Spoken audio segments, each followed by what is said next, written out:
Peace and blessings, family. We're gearing up. I have some guests that's going to be on today. Happy Sunday. And we'll be talking with a few people. We'll be talking with Sister Paris Dye and Sister Danielle Thinham and Sister Denise West. So we have Sacramento, Brooklyn, and Harlem that's going to be on. And so I'm basically giving them a chance to get themselves together to come on in the room. But I hope that you all are having a very good Sunday morning. For some people who celebrate Easter, it's Easter. And then for others, it's Sunday. Today we're going to kind of talk. We're going to check in with my sisters from Harlem and Brooklyn and Sacramento to see how things are going, where they are. And then the other thing we're going to do is we're going to talk about Easter, its meaning, its various meanings. Peace, dear sister. And what Easter or the resurrection or what is resurrecting in your life. And maybe this coronavirus thing is a part of that as well. So give us some time. We're going to get geared up. I'm waiting for them to sign on now. And so I figure I'll come a little early and, start getting things ready. So just waiting for Paris to get online. And I think that's her. She may be coming into the room. So I hope that you all are having a really good day.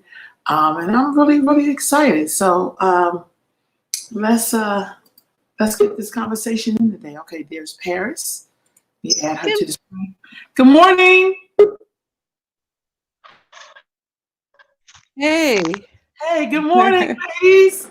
How you doing? Hey, doing good. Can you hear me? I can hear you perfectly. Okay, cool. Yeah. Y'all look so beautiful this morning. Too. Hey, Paris, how's it going? Wait a minute. Paris says she having some problems with her phone. Okay. Paris says she's frozen too. Hold on. She may have to sign back on again. Okay. So we'll let her sign back on again. Oh, wait a minute. I think she came. I think she started moving. Hold on. Paris? Yep. I'm right here. Okay, because you froze for a minute. Danielle was giving you the greetings. Oh, hi, Danielle. How's it going? Wonderful. Thank you. Cool. So happy Easter. Happy Easter. Happy Resurrection Day. That's right. Yes. So what makes you say Happy Resurrection Day and not Easter? Because maybe you could enlighten us. Oh, well, Easter is about an Easter bunny and some eggs. Okay. You know what I'm saying? And like for me, growing up, Easter was about finding them eggs in the bushes. But resurrection is, I think, speaks to more of what the day is really about. And it's about Jesus resurrecting from the dead after he was killed by the state. And so, that to me has more meanings, whether you believe it or not, or you see it as a metaphor. It's something that we can all relate to, times where we may have felt dead, but we rose again. So, right on. Yeah. That's nice, Danielle. Yeah. I love it. It would be nice to have, and we'll go back and forth on a lot of stuff, but to really talk about making it real for where people are right now, whether if they're believers or not. Mm-hmm. Like there's something about when a person can talk, and no matter where you are in your life, it just can make sense. You don't have to go get a dictionary or go through some special initiation. You should be able to speak where a person will know, like, okay, I know what that means. Okay, I felt it like that. Absolutely. Do you think this virus has anything to do with us having this Resurrection Day this year? What do you think, Paris? I think the effects of the virus have everything to do with the Resurrection Day, because we are all in like God's timing and perfect timing for something new and change. And this is something that everyone is experiencing, something at some level. Even if you don't care about the virus, you have to work really hard not to care. Like you actually have to turn off the internet if you don't want to care about it, if you don't want to hear about it. So I'm feeling like just the effects of the virus and all are having positive effects, negative effects on others. But at the end of the day, we finally have a shared trauma that everybody is going to experience in some way. And it was just like when Jesus died, that was experienced differently by different people, you know, by believers, non-believers, people that didn't care. There was some of everybody. So I'm going to go with yes. Okay. You know, I saw it was the Geneva Cannon Center for Womanist Leadership. They had a webinar, and Dr. Stephanie Crumpton said something that stuck with me. And it's how I felt these past couple of days. And she was saying that it is okay to lament.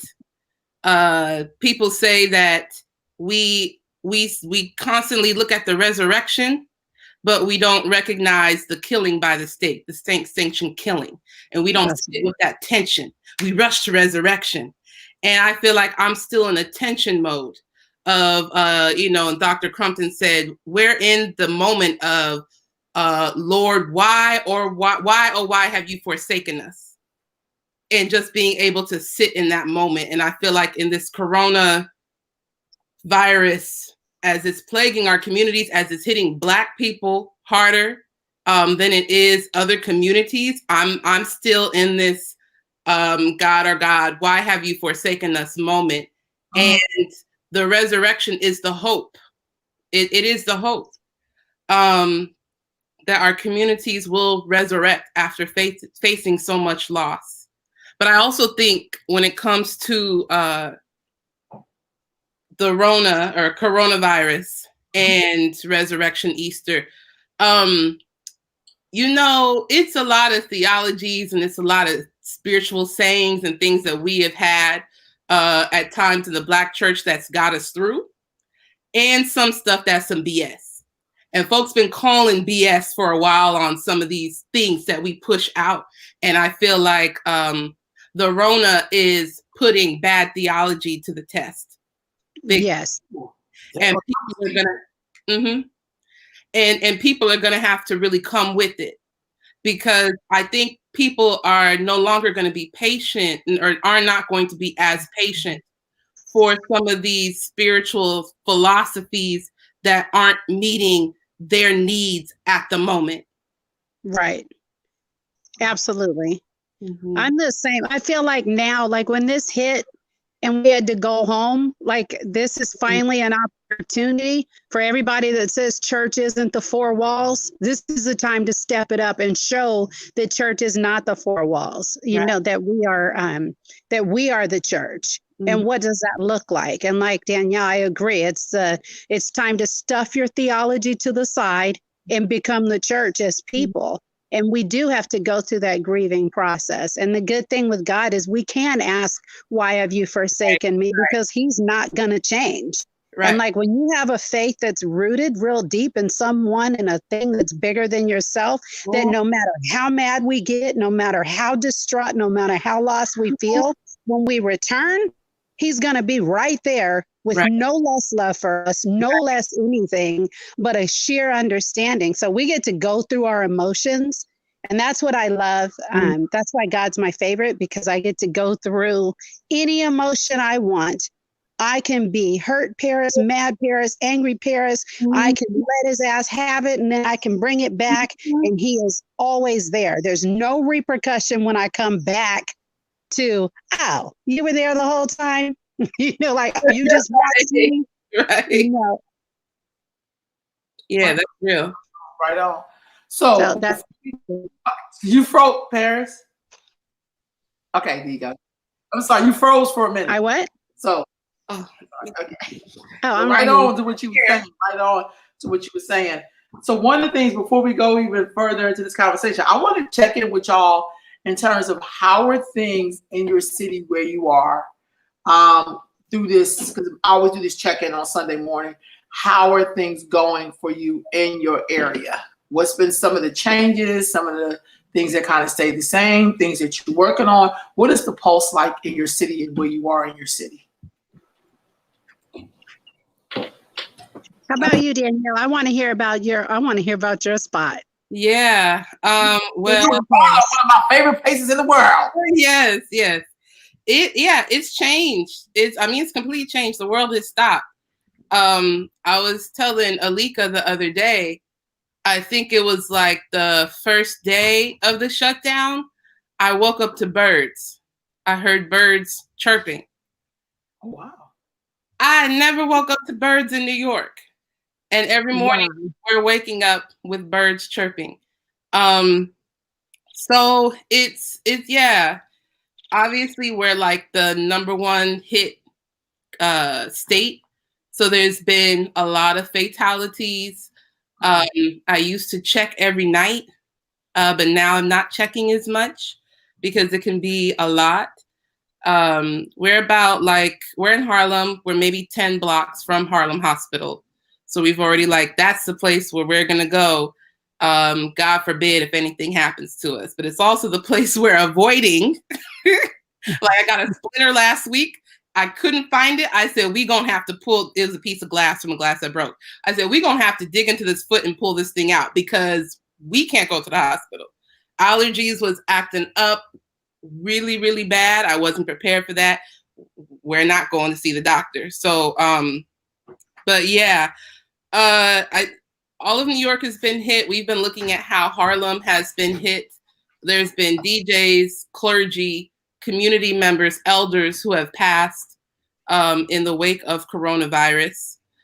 We know that at Harlem Hospital, they had to clear out, I think I heard they had to clear out a whole floor just for COVID-19.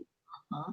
And, I remember in the beginning, at the beginning of the lockdown, you've interviewed Sister Only Love, Minister Only Love, who's one of my best friends.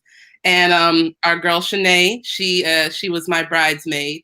Only Love was my maid of honor, and our homegirl Nalisha. So we are a tight crew. So when everything happened, we had what we called our final communion together as homies, and we just mapped out our plan. We got our food. Here's our emergency plans. If one of us gets sick, this is what you need to do for this person. This is what you need to do for that person. All that other stuff. And so, that first time I head out to the store, I made this homemade mask, and I was like the only person wearing the mask, and folks was looking at me like, are you crazy? And I was like, oh Lord, it was awkward because then I looked like I was the sick one, where I was just the overly cautious one. And I went out last week and, the masks were on.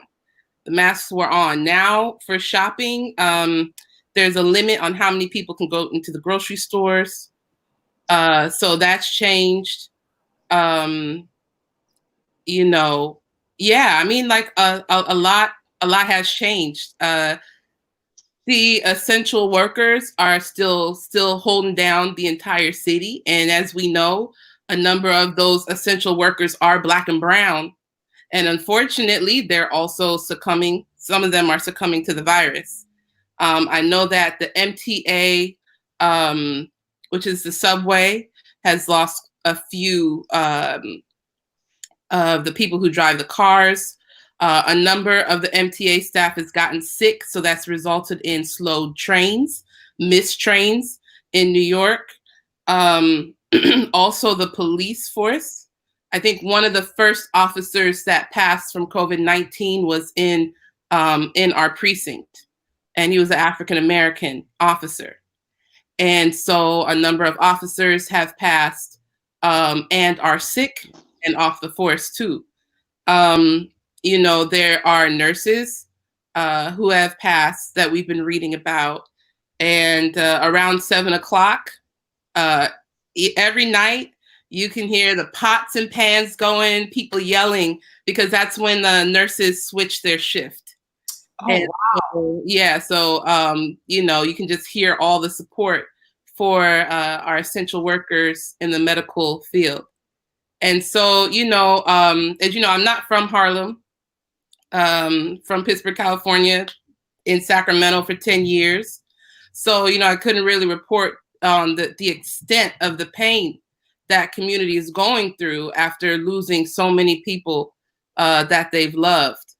but there's been loss. I'm in some of the groups on the Harlem groups on Facebook, and you're seeing people posting left and right about people who are lost. And so it's like, it's weird because I don't think I've ever seen this type of level of loss across age groups in the Black community. And that's what's kind of like unsettling. You know, there's some people, I was reading the other day, a lady, she lost her husband and her son. And it's just crazy because you're like, yo, like the world was completely different a few weeks ago. And now you can go to the grocery store and, get this thing, and then you're no longer here, or you can go to work. My husband, he delivers food. He's New York Times, they wrote about the many immigrants, and he's an African immigrant who do food delivery in the city. And so we also had to grapple with, at what point does he stop? At the beginning, it was like they're saying, oh, young people aren't impacted. They're like, young people aren't dying. If young people get it, they hop back. That's what they said in the beginning. And so like for the first week, he was still working. And as I'm seeing the news coming in of young Black faces with no pre-existing conditions, I was like, yeah, no, we didn't get this far, for something to happen now. And so, he agreed because unfortunately, the companies that hire the essential workers don't always take care of them. And they are historically the people that society has looked down upon. So, it's been a lot of, it's been a lot just looking at that injustice, looking at the loss, looking at the disruption, and then also, going through my own mourning process, came out here to go to graduate school, and all of a sudden the market, boom, tanks when I graduate. And so it's a lot of change all of a sudden. At school, they were like, yeah, folks got to pack their bags and go. We got to empty out the school. So also seeing my friends literally have to pack their bags overnight and leave. And none of us got to say goodbye. Everything just abruptly stopped, and within 2 weeks went online. So with that being said, do you think this would shift the way we see those essential people? Because, like in this society, we hold entertainers and basketball players and social influencers who usually just talk all day but don't have no track record of working or community work. Do you think this would shift who we see as important the way it should have been? Like a nurse should always be important. Right. You know what I mean? Right. That is my hope. That is my ultimate hope. I think that we cannot leave this moment without a solid gut check and a change as a result, in our communities, but also in our systems. That is my ultimate hope. I think some of us will, but whenever you work in customer service and those positions, people throw all their stuff on you because they need somebody to feel better than. So whether you're the delivery person or whether you're the grocery store clerk, they get it. And unfortunately, some of them are still getting it. They're still getting it even in the midst of a pandemic. So my hope would be leaving this, that essential workers would be getting a livable wage, not a minimum wage, but a livable wage, and the benefits that they deserve. And that every time these things come up for the vote, those of us who are not in their shoes are not saying, well, I had to work hard, so I'm gonna vote no. Because that's how we can be sometimes. That's true. That is so true. Hold on, before we get to you, Paris, I want you to check in too. A couple of comments. Sister Abrams says that does anybody know? Hold on. Does anyone of you know of someone that is close to you that has passed away because of the pandemic? And then Sister Sarah said, my youngest sister and son have virus. They live in New York. Fortunately, they do not need ventilators. Right on. And so I don't, Sister Abram, I don't know of anyone, but I'll tell you this. One of my best friends works in Southern Louisiana. She runs 5 federally qualified clinics, and they've experienced that as well. So first of all, I thank God that there's no one in my direct family yet. I'm so grateful, but that don't mean it doesn't make it real for me. That's just how I feel about it. But I get that. Anybody else experience anybody that you've lost to this pandemic yet? No. No, I haven't lost any, but of my core group of friends, just about every friend, with the exception of one, and these are my New York friends, have.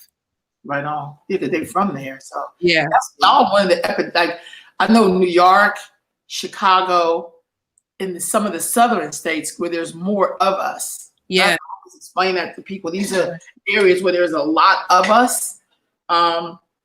Especially over generations of time, like, you know what I mean? Like there's California people pretty much move around. Like if you meet like a native Californian, like been here for generations, you'd be like, what? Because usually people are from somewhere else. So right. Paris, how is it where you are set? You know, it's tough out here. Like we are, like, you know, I don't have anybody who's personally lost the fight to COVID.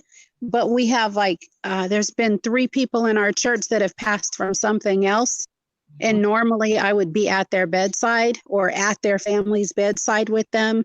I have a lady I'm with now. She's 19 or 20 with a 16-year-old brother and a 7-month-old baby, lost her job, and her mother just died in a car accident. And so COVID is not, even though the virus itself has not affected the body, it is affecting our ability to respond and care and to know. And then, like, you know, we talk about the people.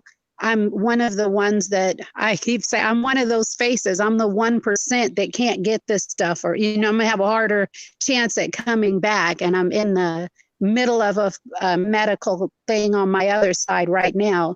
And so I am that face of the 1%. When they go, oh, 98% survive, I get to say, no, I'm the 2% that might not, you know, and I'm actively in treatment right now. So I know that I can't go rushing to this young woman who has lost her mother. And so it's putting a strain on the community as a whole, but it's pulling everyone together. I've gotten calls 11:30 at night from the youth or from the high school football coach. Coach Jelani texts me, and he says, we got to do something. There's 100 kids right now at Robert Frost Park playing basketball, you know, and he's like, we're doomed if this happens. Like, we can't have an outbreak out here. I have a friend who worked at Walmart. She called me and said, do not go to Walmart. I quit. You know, she's like, it's not a safe space. I'm looking. So while I imagine when I hear that someone I know has actually tested positive or is passing, that's going to hit home. But the virus itself is taking a tremendous toll on it's taxing, but then it's also forcing to rise to the occasion. Like, we're having no choice but to learn how to advocate from our couch, you know, and support and equip. It's given new meaning to the word essential. And I think that it has affirmed value in people who have felt not seen and not heard. I think that their sense of value is coming alive. They're saying, I am essential. And finally, no one gets to say, no, you're not. You know, it's like they know we have to go, yes, you are. That person that's delivering the food is essential to my household right now. They are essential. And now knowing that they have carried that honor and that, you know, the ability to do these things with minimal recognition and acknowledgement in their lives.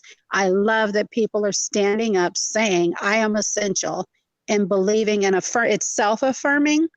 You know, and I think when we going through the trauma in our community and watching the kids, really been focused on how teens are handling this. I have a thing right now. I have about 55 people that answered. I said, do you know anybody with COVID? Is it a family friend or a friend of a friend? 20 of them said they don't know anybody, but then another 12 said that it's a friend of a friend. And then 4 people said, I think it's like 4 or 5 said that it was their actual family member. And so the friend of a friend is where it's going to start. But that friend of a friend gets closer and closer to you, like that can be really close. So I think that we have to work on pushing it further away instead, and helping people shelter in place.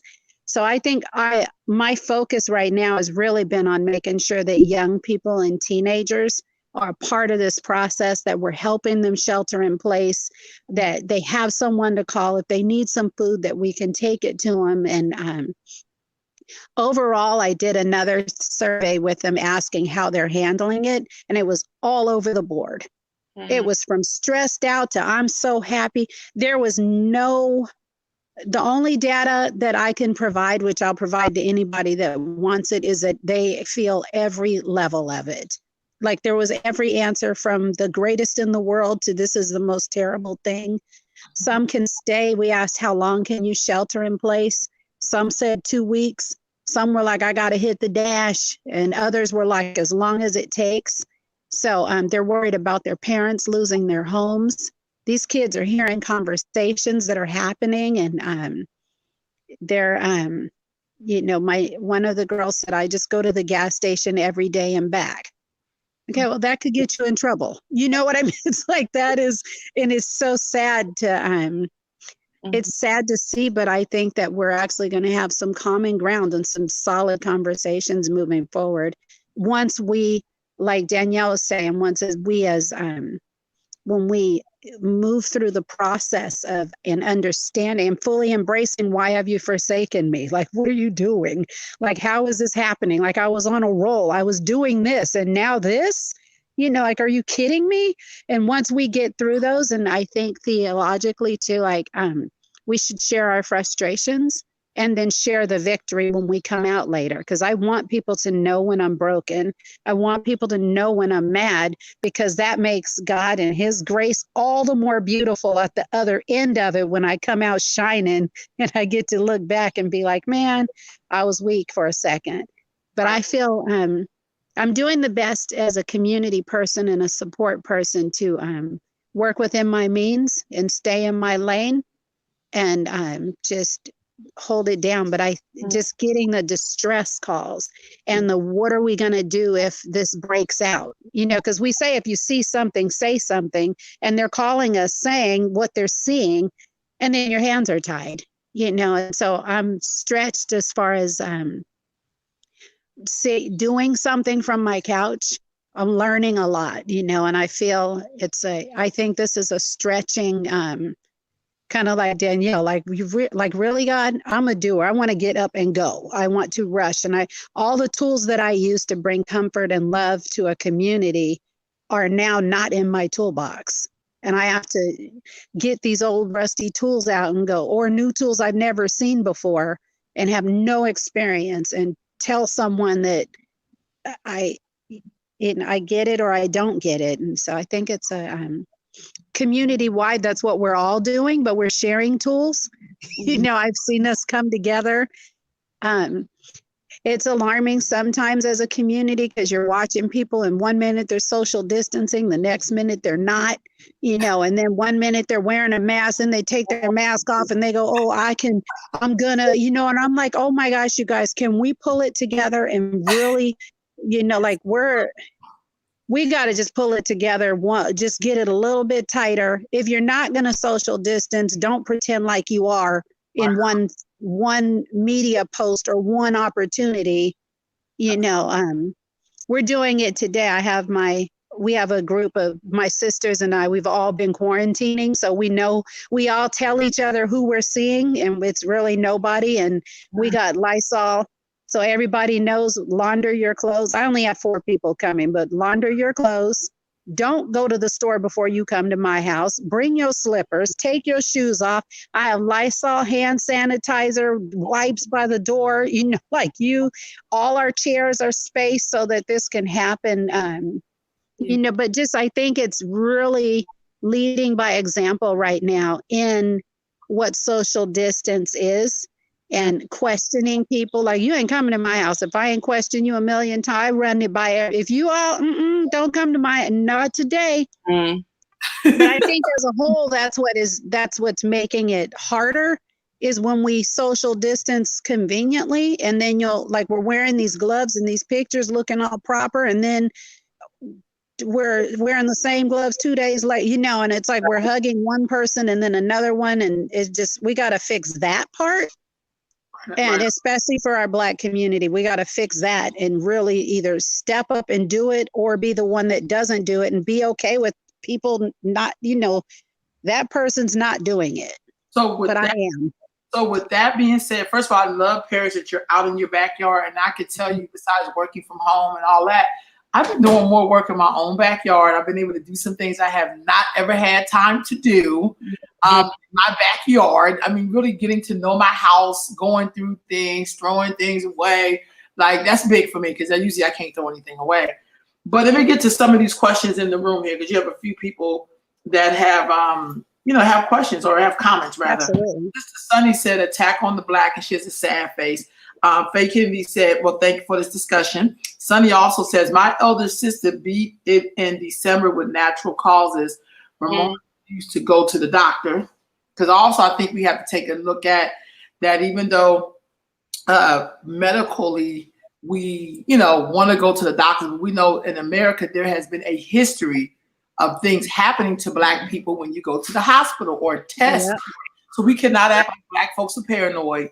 Right. Not happening when you go to the hospital. Yeah, I mean, and then we sometimes get crummy service and people not thinking. That's what I'm saying. Yes. Yeah, don't be blah, blah, blah. So right on, sis. Faye Kennedy said, being a person, so she's talking about herself, being a person of color isn't a risk factor for Kavanis. Living in a racist country is high.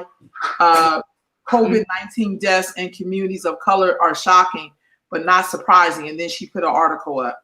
So here's the thing. I agree with you, Sister Faye, and I put her articles up. But I have to say, I think sometimes some, and I think Black folks don't like to hear that word some, because then it means you have to claim it when you get offended by it. But I also think sometimes it's hard to get Black people to do social distancing. We're huggers. We want to hang out. We want to, come on, y'all. Like, so even when I'm in the supermarket, I'm like, y'all don't see these things on the ground. Why is you up on me? Like, I know it's nothing personal, but I think a lot of times we, like, social distancing is kind of like a new concept, because when we were enslaved in this country, we damn sure didn't live in a social distancing kind of way. Like, it was like not natural. So, or when you live in the projects, it could be 20 of y'all to an apartment. I mean, like, social distancing concept, I think you have to really think about why we are always so close to each other. Yeah. I think it's that, and I agree with you, Faye, Sister Faye. And I think it's like we also have a lot of intergenerational households. So you have elders who, and this is actually what got Italy when people talk, because Italy's deaths are, in comparison to their population, it's crazy. But it's because you have grandparents and parents in the home, but then you got the young adult children, the teenagers, and the kids all in the same home. Well, the young adults might be essential workers, or the young adults are like, "Oh, let me hit up this club one more time," or the young adults, So, but then you know what? And it's not all young adults, because I saw quite a few boomers who couldn't stay in the house either. But when you have the intergenerational households, you have people who are essential workers. They can come home and then unknowingly bring it back, and then your entire household. And then what was really disappointing for me was when this broke out and they were talking about social distancing, there's quite a few calls with Cuomo staff and churches.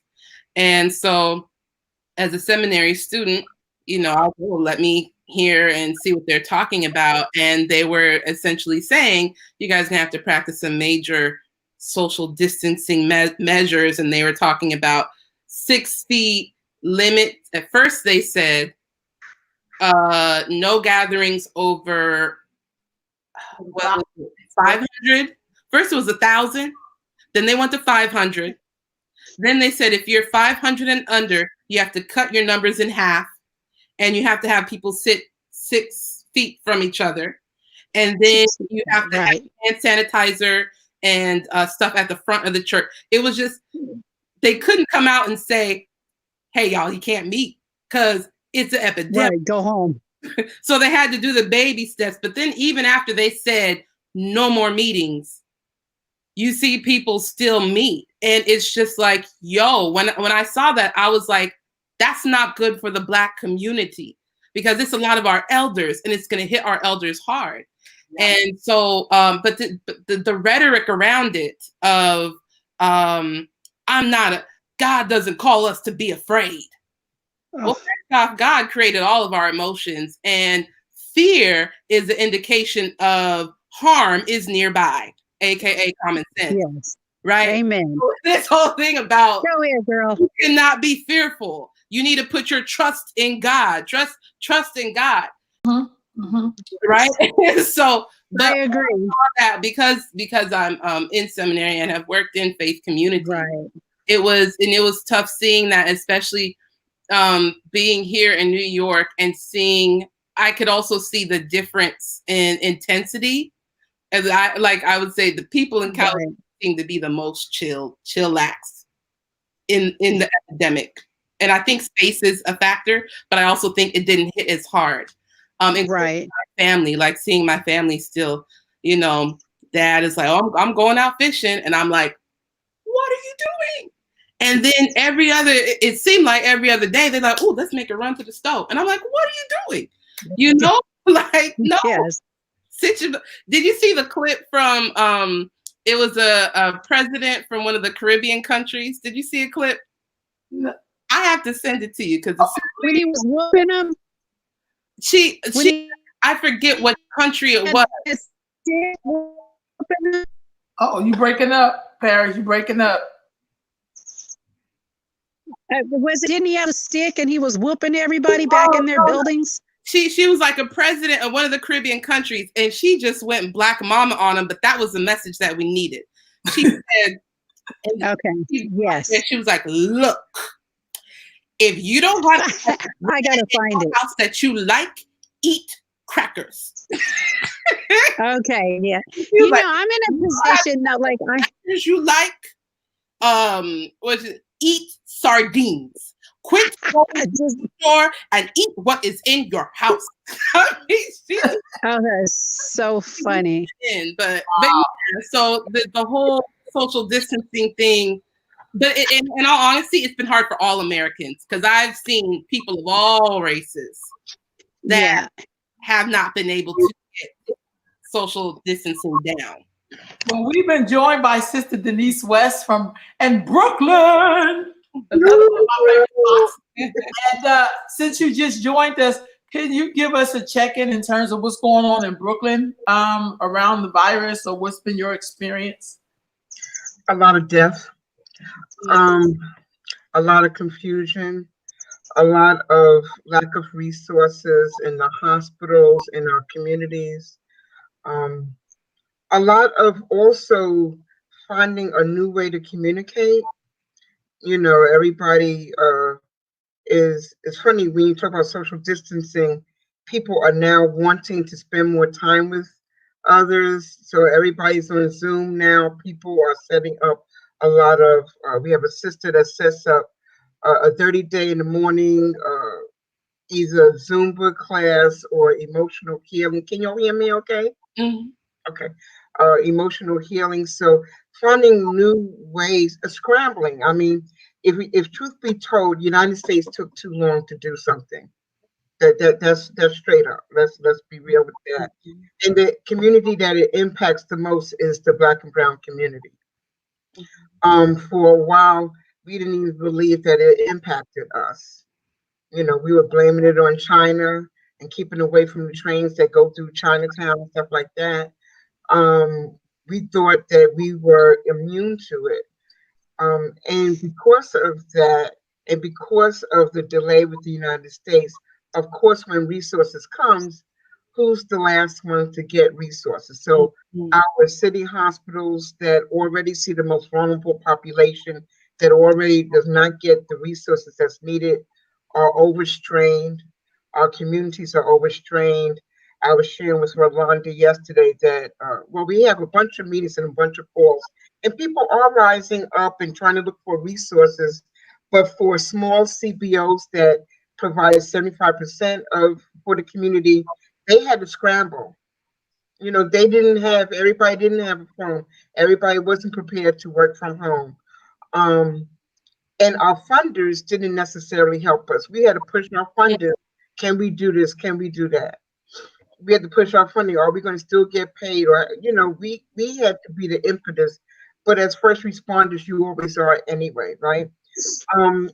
But we have, in one of the communities in Brooklyn, has like one of the largest housing developments in the state and in the U.S. And we were on a call with our assembly person, and she was saying that we just found out 8 senior citizens were found dead. Wow. Found dead. And so they isolated, and we haven't figured out yet how do we get testing to them? How do we really sort of work with them? We had one person that had symptoms. He didn't have a car because you were doing drive-by, right? He didn't have a car. Like, I don't have a car, but when I want to go, when the bank is closed and I want to use the ATM, I just stand in line pretending I'm a car in the drive-through. He stood in line and was sent home. We have nurses that say they have the symptoms, they're positive, but they're not. They're positive, not showing the symptoms, but positive. I don't care if you're showing the symptoms or not. You're positive, and they're made to go to work. Wow. We have, but again, I want to be positive because the community is really trying to do. The churches are trying to do something. The community of community-based organizations and community people are really pulling together to try to really pool their resources. I must say that the governor of our state looks presidential during this time, more so than 45 or orange, whatever you choose to call him, that sits in Washington. So he has been really aggressive. But let's not make a mistake. While he's aggressive, we still got to look at other things that he wasn't doing. So in the interim, in New York State is a very advocacy state. So we're still looking at bills that he's trying to pass through that's cutting Medicaid. So, like some things happen in the United States, and it always has, and then we take the eye of all the other things. So other little laws and things come in while we're all focused on COVID. So what we're trying to do is, COVID is a real issue, but then let's look at what else is trying to be passed in the midst of that impacts our community. So that was a little bit about what's happening in Brooklyn and a little bit of what's happening in New York State. Now, Denise, real quick, what is it that you do? I didn't ask you all. Oh, I'm the Deputy Director of Brooklyn Perennial Network that started actually under the current governor's dad, because we wanted to look at healthcare not as a medical model, but a social model.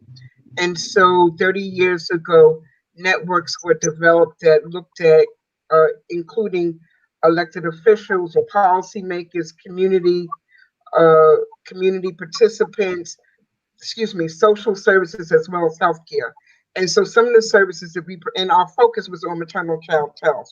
Because we had too many moms and babies dying, and we still have too many moms and babies dying, unfortunately. In fact, the inequities are growing. While it's getting a little bit smaller, it's still growing amongst the divide between Black and whites is still expanding and growing.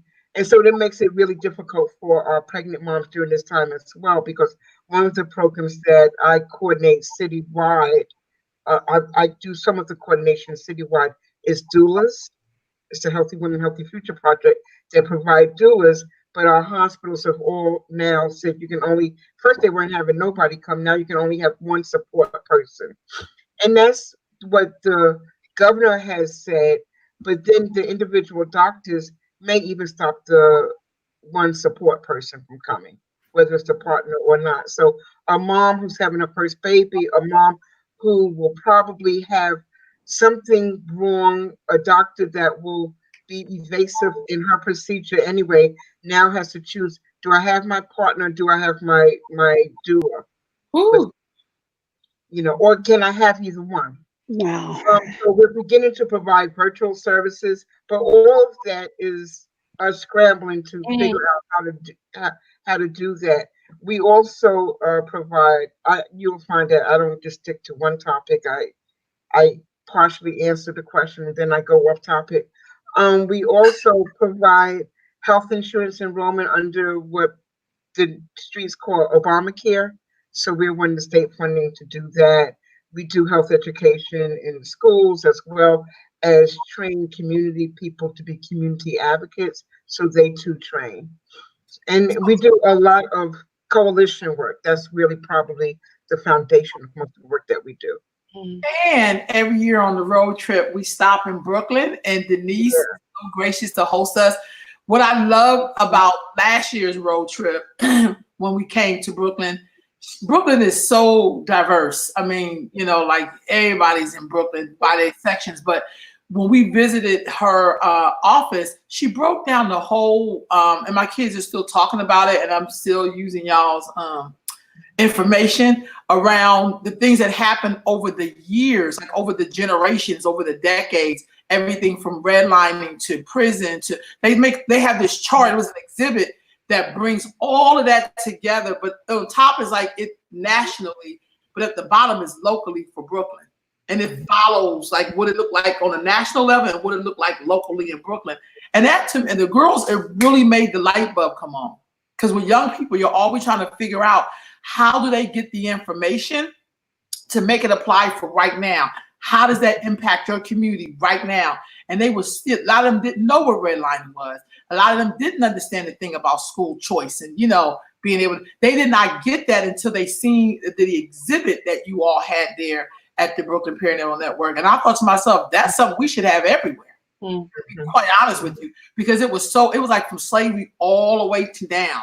But it was all of these things that's happened to us that will explain where we are right now. And a lot of us don't know that. Like with the way it was laid out, it was just so, like you could not miss it. And the girls really got it, like the light bulb went on. They had no idea what any of those things meant. They had no idea. So thank you, Denise, for just your work. Paris also does some work too. Paris, tell us what you do as well. Hold on, I was unmuting my mic. I am, through Liberty Towers Church, I serve as a community life pastor. And that is really just helping people, really going as close to the pits of hell as I can get and working my way back. Giving people just take one step closer, just examine your faith. So as a community life, I'm really, we call it, I'm like at the very top, hoping that people would just find a strength and an inner faith in themselves. But a lot of times people aren't ready to hear this message that they are good news because they're not in a position to, they don't know where their food's coming from. So I really am working hard at strengthening the community through that by providing resources and connecting people to mostly power. And to me, God's my ultimate power. So I say connect people to power. And people, to me, the ultimate power to connect them to is God and a faith that's bigger than themselves. But I have my own way of doing it also, by really helping people determine what power is to them. Because a doula is power. A doula is so much power. Resources are power. Health insurance is power. So finding out all different forms of power for each individual person that we work with in our neighborhood and helping show them how to connect to what they identify. Because power, the dictionary definition is the ability to do something. So my work is rooted around helping people gather the ability to do something. So sometimes it's helping them get gas in their car, and other times it's helping them become a fully devoted follower of Christ. So it looks like I have a million jobs because my expansion is wide. Mostly a lot of advocating, helping people get on the right path, helping people mend their own traumas, address their healings, addressing mine in the process, learning not to engage in like an expert in every subject, but an expert in me, and an expert in my trauma and what's worked for me in my life to help myself. And so a lot of community work is around that and building people together, building bridges so that people can work together to get to something better in their life and just to move, change. I've been up and down a lot, and I see our community going through the same thing. And that's what my work is centered in, is lifting. And if I come across someone, if they even consider, ultimately, if they consider trusting God 1% more with their life, my work is done. And then everything else is on top. So whatever that may be, and just meeting people. I was really into the meeting people where they're at. But now with this COVID crisis, and I'm finding out that I may not have always done the greatest job of meeting them where they're at, because the kids are all on Instagram and TikTok, and I don't know how to work it. So clearly I have missed some of meeting where they're at, but I get the gist of it. But it's just going to where someone is and meeting them in that space and seeing if I can love them through one victory, one crisis, see the brighter side of life every once in a while, and connect. What about you, dear Sister Danielle? What do you do? Yeah, so I'm a third year MDiv candidate last semester and focusing on ethics, Black liberation theology, and womanism, but my degree is in ethics. And prior to that, throughout the years, I've done various organizing, advocacy, legislative advocacy. It has been my primary thing, but in doing the work around advocacy, found myself also doing pastoral care, because you got to meet untrained pastoral care, right? Because you got to meet people's immediate needs as they're struggling through systematic oppression. People still have hearts and feelings, can't really hop into a campaign. And so that's what brought me out here to Union Theological Seminary, but also just to get the foundational theologies for liberation theologies, also to explore African traditional religion as well. And New York has been awesome for that for me. So what is liberation theology? Because I don't hear that too much. Oh, yeah. So, liberation theology, it was coined by Dr. James Cone. But to be honest, liberation theology is the work of Harriet Tubman. It's the work of Frederick Douglass. It's the work of our ancestors. And what the liberation theology is, basically, it's what we talked about earlier, is you're looking at the Bible through the lens of Black liberation. And so what we talked about earlier is, if your spiritual tools aren't actually really benefiting you, then it doesn't work, right? It's not good. So liberation theology, it looks at the Bible emphasizing our liberation and how Blacks can use the Bible as a roadmap for liberation. So when you're looking at, for example, one of the baseline stories is the Exodus story, with Moses and Pharaoh. Black liberation theology, you look at actually the resurrection weekend, and you look at how Jesus was an unarmed Black man killed by the state. And it was because he was also a social revolutionary, and he was calling for particular changes. And it's not saying that's the only element of Jesus's death and resurrection, but it's saying it's an element that we also need to be aware of as it applies to our experience here. And along with Black liberation theology, there's womanist theology. So looking at the Rolanda disappeared. Is this still going on? I think she's doing something with the screen, right? Oh, okay, okay. I hear you. Okay. Oh, she did And I'm leave. not moving because I'll mess it all up. Yeah. And then Black womanist theology is centering the lives and truth and experiences of Black women in the Bible. And so, and a lot of the womanist theologians will say, well, you know, our story is a story about survival. So looking at, I'm sorry, and I'm going blank right now. But yeah, so looking at the story of Abraham and Sarah and I'm sorry, I am like what Hagar, right? So looking at that story with Abraham was trying to conceive through Sarah, he couldn't, so he brought on Hagar. And so looking at that story and, you know, and looking at that story through the lens of a Black woman's experience, through a lot of our ancestors' experiences as surrogates. And just kind of like, how can we really make these stories real for our lives to speak to the particular challenges and injustices that we go through, is really what Black liberation theology is about. It's just trying to make it like more real for the Black experience, if that makes sense. It does to me. I'm your student. Oh, I love what you teach. I love it. It's like it's you're doing exactly because I was not raised or taught through that lens.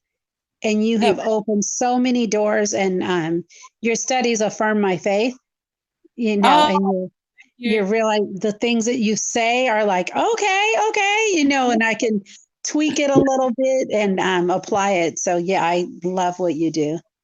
Thank you. And I'm not doing it justice right now because my brain is a little cloggy, but thank you. But no, I know what you're saying. You help definitely have helped me apply a lot to who I am as an individual, and I appreciate it. I can't wait to see you thrive. Like, I know you're thriving, but I can't wait to, like, you know, like it's the you know, that comeback on the other side of this. This is awesome. You're well equipped. Thank you. Thank you. Rolanda? Did she leave us? Where'd she go?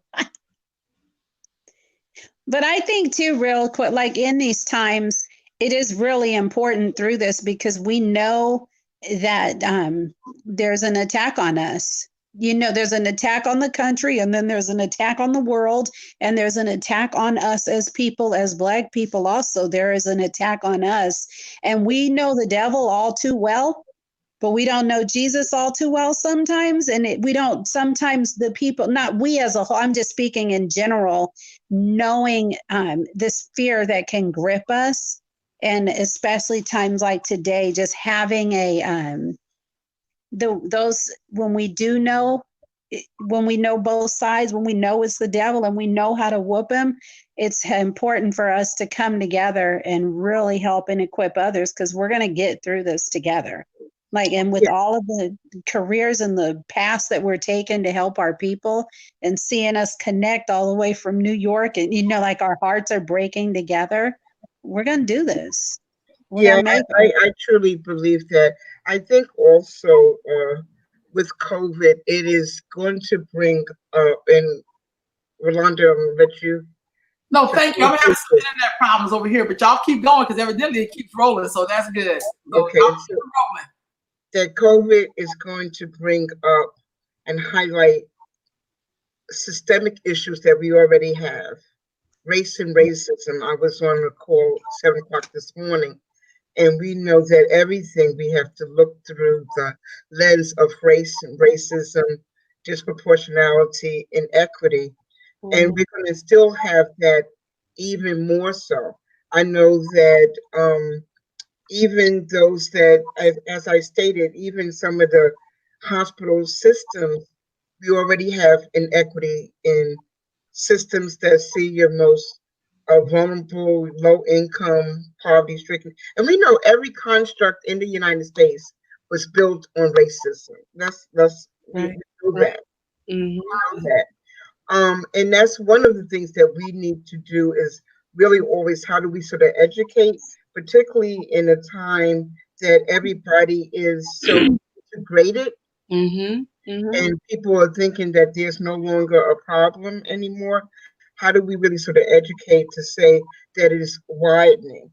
Mhm. I was on a call last night, and one of the persons on the call said that cops were still mishandling. I don't know where it was. It may not have been in New York, I hope, but was mishandling some black folks, because they didn't have a mask on or something like that. Yeah. Right. So everything is happening with race and racism. And so COVID has allowed us to have some quiet time, has allowed us to, for me, be creative and start my creative juices again. Because sometimes we're moving so fast that we're forgetting what our purpose is. We think we're moving fast and thinking we're working in our purpose when we're really not. Mhm. We're just Right. going and we're just moving as robots. But it gives us a time for families to be reconnected as families again. You, uh, JoJo can't always, and JoJo is not an ethnic name. I don't know why I came up with JoJo, but he can't be watching TV all the time. Mom's got to be parenting. It's putting back Mhm. our own social connectiveness that was always rooted in our community. Some things for the mighty dollar, we believe that we got liberated and we didn't get liberated. It took away things that were our strengths innately, Yeah. strengths that we had to have just as a people. And Mhm. I think this is a time for us to be able to go back to that. It's a time for real socialization. As much as social media was supposed to make people socialize, it really caused a lot of social distancing. It Mm. really caused a lot of Yes. people not to really know if you were okay or not. I started texting because of my niece. I would call her on her cell phone and she wouldn't respond. I'm like, she was raised properly. Why is she not responding? She's like, oh, well, I was supposed to call you back. I'm like, it's a phone. And they didn't use the phone. They used it for texting. And so when I say, how are you? I don't even have to say, how are you no more. I could just say, HRU, and you say K. But now we're zooming. I can see if you're okay. Okay, it's not K don't mean nothing to me. So we're beginning to do that more in the state of we selfie. I'm taking a selfie because I'm in the bathroom. I'm taking a selfie because I just took off my underwear and all of that foolishness. You want to be alone? Okay, now you can be alone. And nobody wants to do that anymore. So I'm really at peace. I miss some things, but I'm really at peace because it gives me time to be at peace. But and I think the message really is, what do we learn out of this? Let's not just go through, I know to wear a mask and I got on gloves and stuff like that, but what we can take advantage of this time so much as a community, as leaders, as those that can get their kids. Now you get a chance to really parent and be around your own children. Mhm. And because they not socializing anymore. Our gangs and stuff like that are not doing that anymore. They can't. Mhm. They're beginning to, and I don't know if all states are doing that, but they're talking about fines. How they're going to manage that? I don't know how you're going to manage whether where I'm going is important or not. But they're looking to increase the fines from $500 to now last week they were saying $1,000. We ain't got that money, Mhm. and so This- it is huh? That's your stimulus check right there. Exactly. If you ever get it. That part. That part. So I think it is a time for us to. I think God is healing the earth as well. Not so many cars out on the street and on the road, all the exhaust. But I think it's a time for us to capitalize on that and to really get a jump start as a community. It's a time for us to really advocate. I'm seeing more advocacy, more aggressive and assertive advocacy happening now than I have in a long period of time. Mm-hmm. I know. Yeah. You know, I would say one thing that my husband and I, we were reflecting about, like, in these past 3 weeks, what's something that we've learned. And we were reflecting on, this is the most time that we have ever spent together. We were married in 2018. And I went right back to school. He went to work. And he works very long hours. He gets home at 10, and then between school, and at that time I was working and school. And this is the first time that, okay, now we right there. Right. All day, every day, and so that, that reclaiming that you're talking about is real. Every single night we FaceTime my mom on it's called Portal. So you can do it through Facebook Messenger, but it's like you can see the person, you can see the house, basically. And just reconnecting with so many people. And so I think it's real. It's about how, in the midst of all the pain, in the midst of all the trauma, what can we reclaim, and how are we going to change? How are we going to learn and grow from this? As an organizer, I think about what conversations do we need to be having in our community for that change. And the education part is also key. Because, as you mentioned, in our communities, some of us have made it.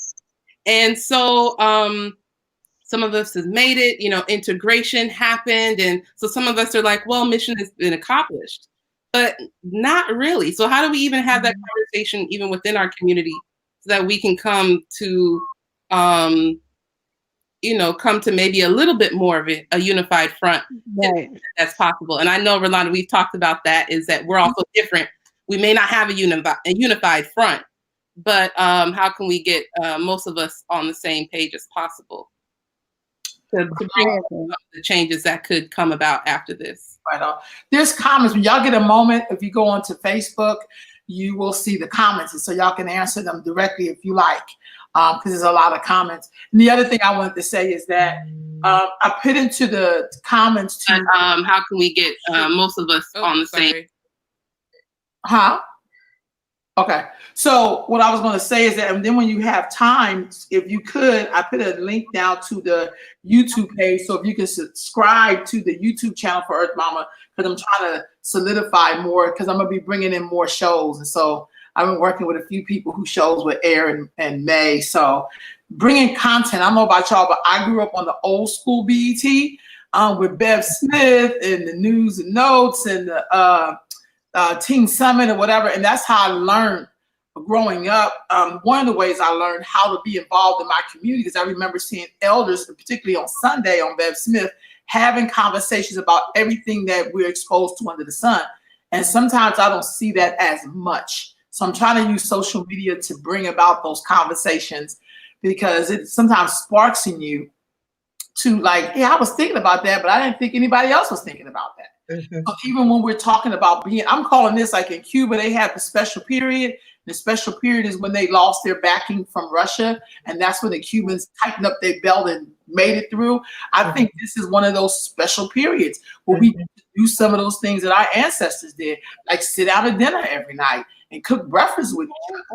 And, like really make it. Those are times when you really, really connect. It's not necessarily that we're going to all be on the meeting, but it's kind of like the things we get to do together. Yes. Yeah. And it's funny when I talked about creative, and I'm not able to do, because my phone, I can do the Facebook. So if there's some comments I need to respond to, let me know.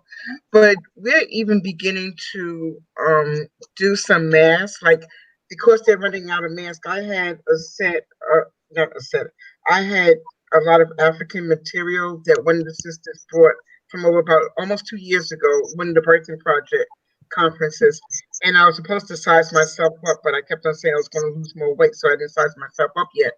And it was sitting there, and I'm like, if we're running out of masks and my dudes need it, I started cutting the material and we're making masks. So, and if I'm doing it, and I'm doing it by hand, and another one of my consultants that does the health education is also a dancer and an artist, and she's making the whole shields. The shields and all of that, and she's selling one and donating two and all of that, that we really, this is not a time for us to be dormant.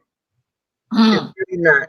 It's not a time for us to be dormant because we're beginning to do a lot more creative things. We are beginning to build, you know, on a small level, but that can just sort of expand out. And we need to always have our secret dosage. You know, we walk through a community and it's like, Dad, when did this go up? When did this go up? And then you next thing you know, you have gentrification. We need to be having the Underground Railroad didn't start with them, it started with us. We need an Underground Railroad and use this as an opportunity. It is an opportunity because even while individuals are getting COVID, the percentage of those that are dying, the higher rate are Black. Right. So you may have, and we can look at TV and see, oh, this movie star is announcing. We're so glad that they announced that they have COVID and this, that, and the other. But those that are dying, and even those that we don't even know about because hospitalizations are down. Yeah, because the ambulance is saying, just let them die at home. Yeah. Ambulance are telling our folks, if they're old, because you're picking and choosing. So that's another way of castration when we decide to say, let them die, let them die in peace at home. So the ambulance is not going to even take them. I'm so thankful that my mother, who was disabled, my grandmother, who's 90-something years old, is not here for this day, where I wouldn't be able to advocate to keep them alive, because if they had a little cough, then the nurses and doctors may not continue to go in their room and serve them. So here's a question I have for all three of you, because you all are spiritualist women and it's Easter. What can people do in their religious or spiritual faith during this time to bring comfort, bring hope, bring togetherness? I'm trying to like get my words together. But what can people do? One of the things that I am seeing being done is that ministers are on social media much more, who would have never been on Facebook, that are giving encouraging messages. I've had 3 messages already this morning, and it's not even afternoon, or it's just afternoon yet. So people are doing that. People are doing check-ins more. So you're not just focused on COVID, because we don't want to always just talk about death and dying. There's positive things. The spring is still coming up. Trees are still blossoming, flowers are still blossoming, but people are doing happy hours. We're doing, like, on Saturday night, virtual happy hours that are looking at doing additional devotions and just causing more chat rooms. Those are some of the things that they're doing, as well as using their physical buildings to be a place for a resource. So if we need to have, like, some of the places we're looking at, people need food. Food is one of the biggest things that we're finding in our community that people are, like, asking for at this time. A place that you're going to open the doors on certain days, and people that need food, you're going to open your doors for that. People that need baby clothing, you're going to open your doors for that. Yes, we need to do social distance, but if I can see a line, people staying 6 feet for the liquor stores, I saw that the other day, I was like, they in line or they just hanging out? And I was like, where are they going? Oh, to the liquor store. Okay, to the liquor store. they were social distancing, but they were in line for their liquor. And so, church buildings can open up for those type of things, but definitely this is a time that you can use social media to be on more frequent. It's not a Sunday thing anymore. It's a every day of the week type of thing. Right on. Yeah. Anybody else? What can we do? Anybody else?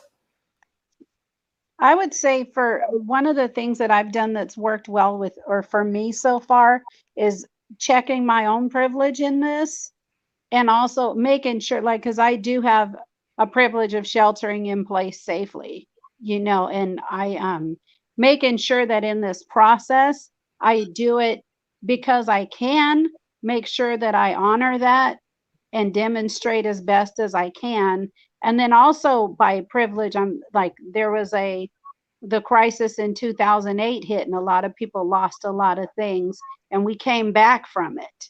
And so remembering that, in that also, like where we have come from and how far we have come in the past, and knowing that. And so when we're checking, even on my roughest days, that's what I reflect back to, is where have I been before and where am I now? And I can't let where I'm at now, like when Danielle was saying earlier with God, and we're in that why have you forsaken me stage. If I don't honor the struggles that I've overcome in the past, then I'm forsaking God in my journey, in telling where we're going to be able to go, what tools have worked in the past when we've been in a state like this, and at the same time appreciating, honoring the beauty that's around us and what's going to come from these ashes when this is over.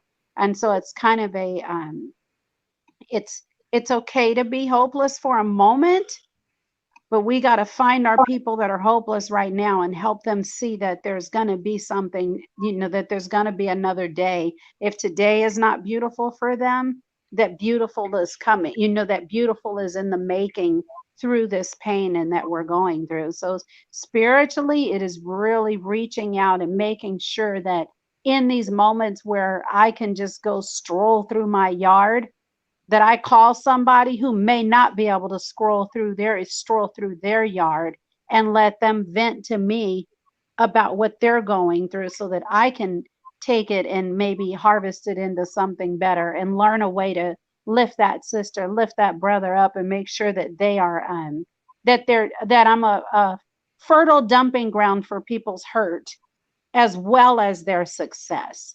There is a level of dump, and I don't mean dumping as dump, but I just mean like unloading something that someone is carrying. I think those of us that are doing, that have more advantages in this time, we got to look out for the people that don't, and make sure that we are a safe space for them to vent, to air their frustrations and stuff. Oh, dog's going crazy. Hold on. Okay, I'm muting. And they like little kids be like, I'm here. Hold on, I'll be back. What about you, Dan? It's all bad. Hold on. Mm-hmm. I know for me personally, I love gospel music. Just music can be very healing for me. And so, for me, it's been listening to music. I've seen like on Facebook, you have DJs who are, DJing on Facebook Live. And I found this one DJ who DJs gospel music, but then he included shouting music in there, before, and he's up there DJing and he started playing the shouting music. Next thing, he leaves the DJ booth and he just out there, he shouting. I'm like, okay, that just gave me so much life right there. Having a praise break. And I think just like this is a moment, it's like I was talking to a friend the other day who was lamenting that in this moment, they're not getting what they need from their faith community, but they actually haven't been getting what they need from their faith community in a while. And I told him, I'm like, well, hey, this is a good moment to actually see what's out there that can better fit your needs. So it's just knowing that there are tons of services that are happening 24/7. I know for me, I follow quite a few congregations. I also follow Ase Ire with Iya Funayo.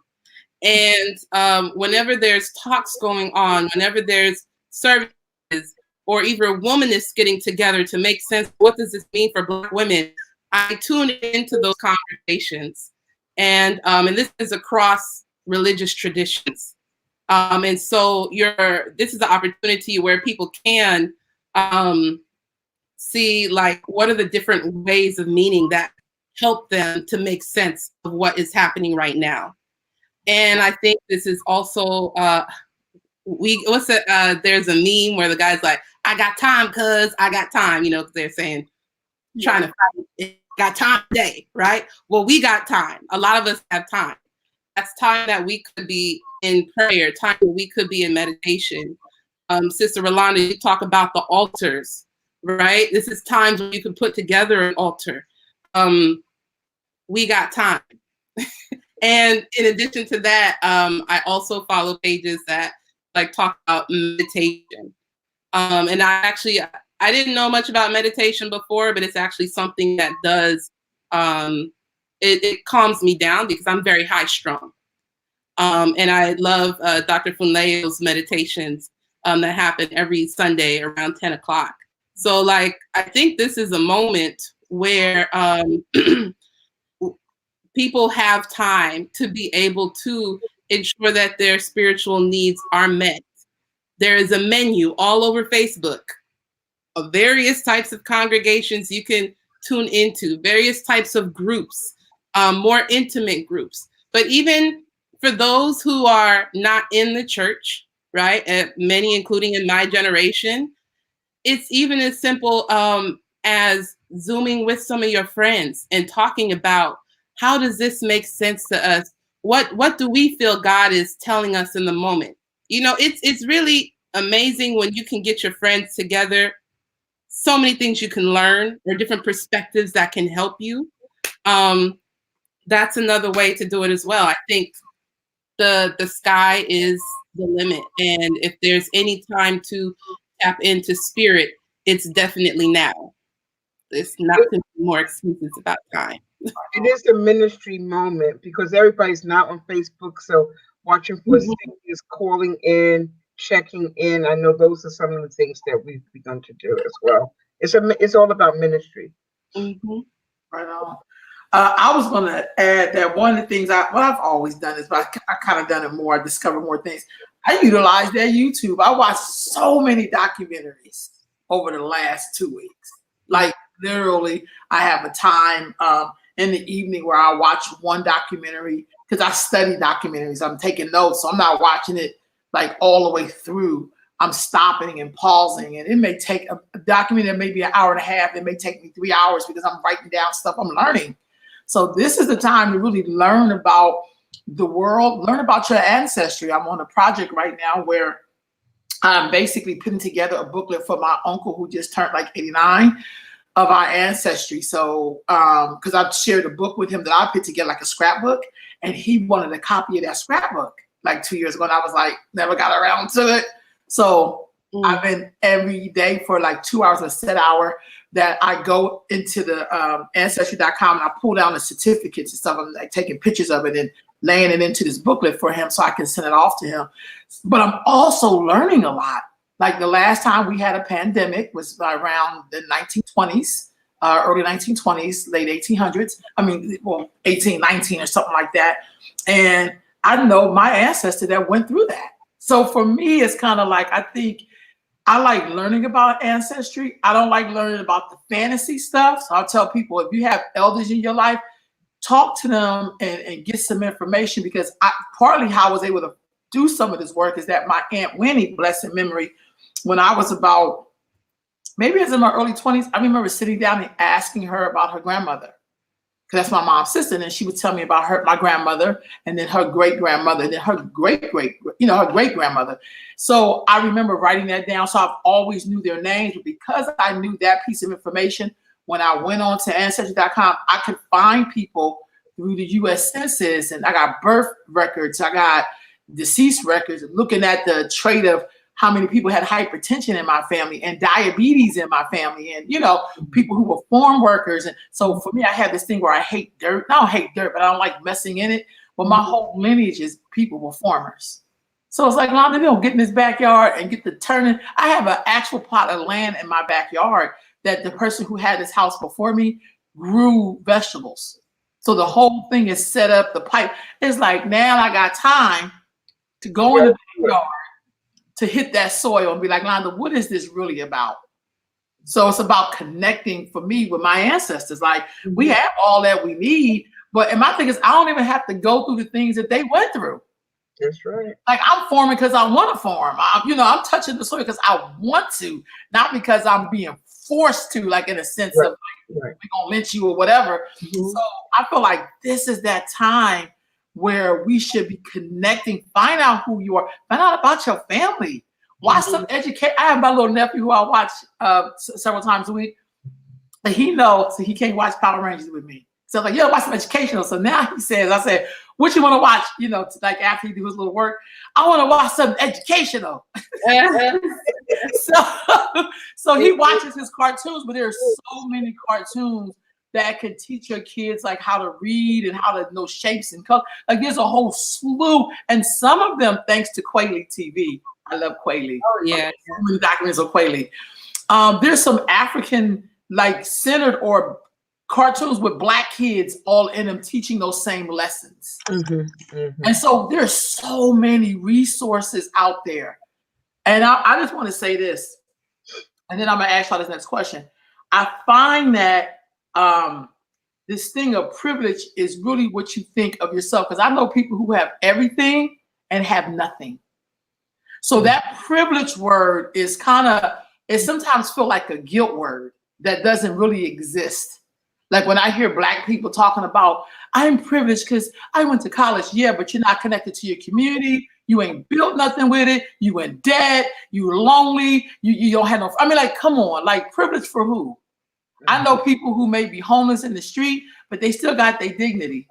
Right. They still know how to say hello to people. And Right. how you, I mean, that happens to me all the time. So I think, and we need to give ourselves a checkup up here and put some things into perspective, because material things don't mean you're privileged. Exactly. It really don't. And I know that's a hard thing because, you know, and sometimes I get that lesson quite often, sometimes where you think you have everything, but then you can't really connect to those parts of yourself.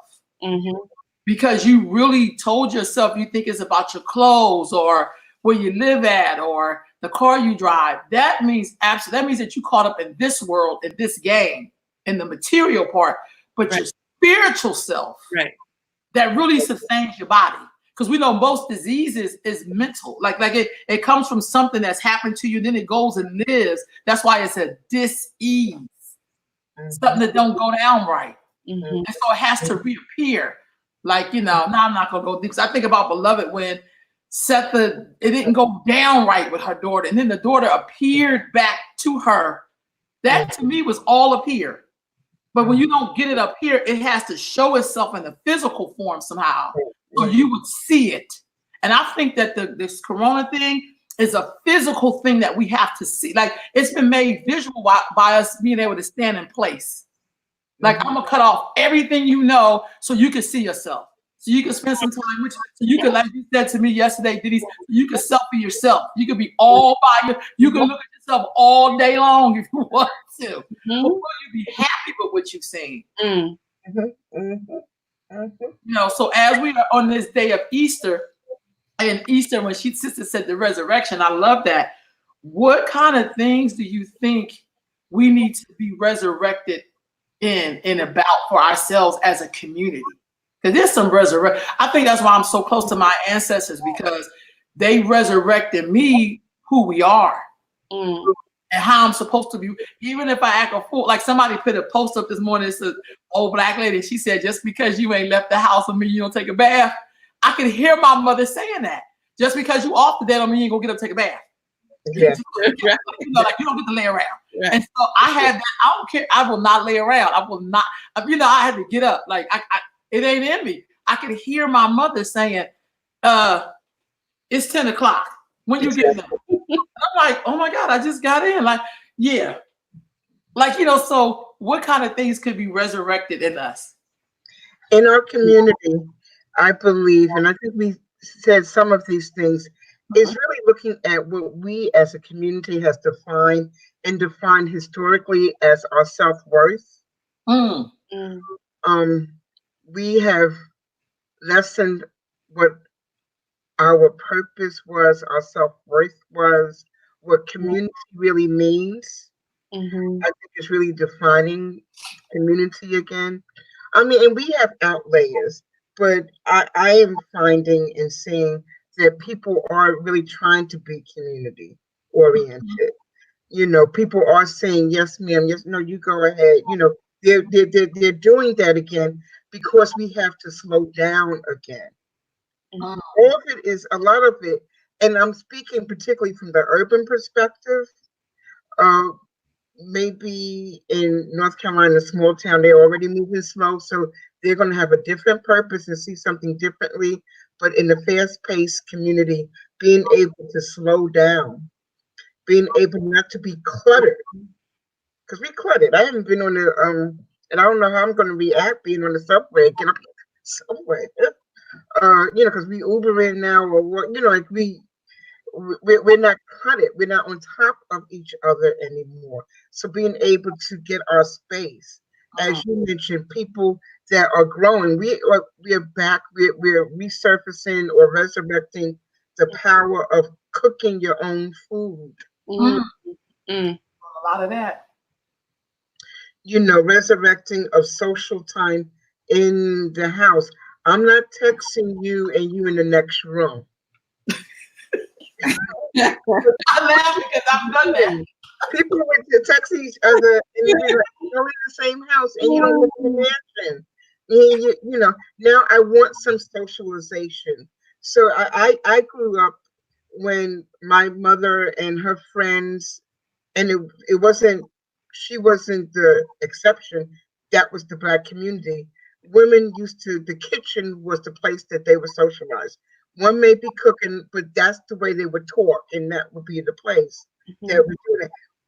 These Zoom meetings and these chats are trying to do the same type of thing. Mm-hmm. It really is. It really is. So resurrecting our talking and seeing each other, resurrecting our building and developing and creating. I'm hearing more people wanting to sew. Some people are doing poetry. Some people are starting and resurrecting their blog again. You know, people are putting selves at and Oprah always says it, and the Bible said it first, how do we become our better selves? Mm. And our better selves is all within us, and we've put a lot of it aside for external purposes. So now people are cleaning cleaning themselves emotionally, having to deal, being in the house by yourself. While I joke about you selfie yourself to death, now I have to deal with myself. What is some couples, like you reference, you and your husband, if prayerfully you're working well, but it helps grind your, this should be a time that your relationship is becomes grounded, that you really have a relationship. You're not roommates, because if you hardly see each other, you're really roommates.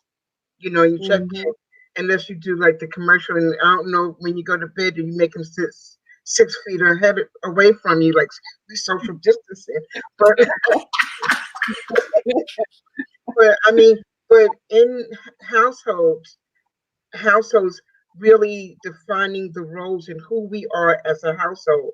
Mom, dad, 2 girls, 2 guys, whoever's in the household, how do we really become socially connected again?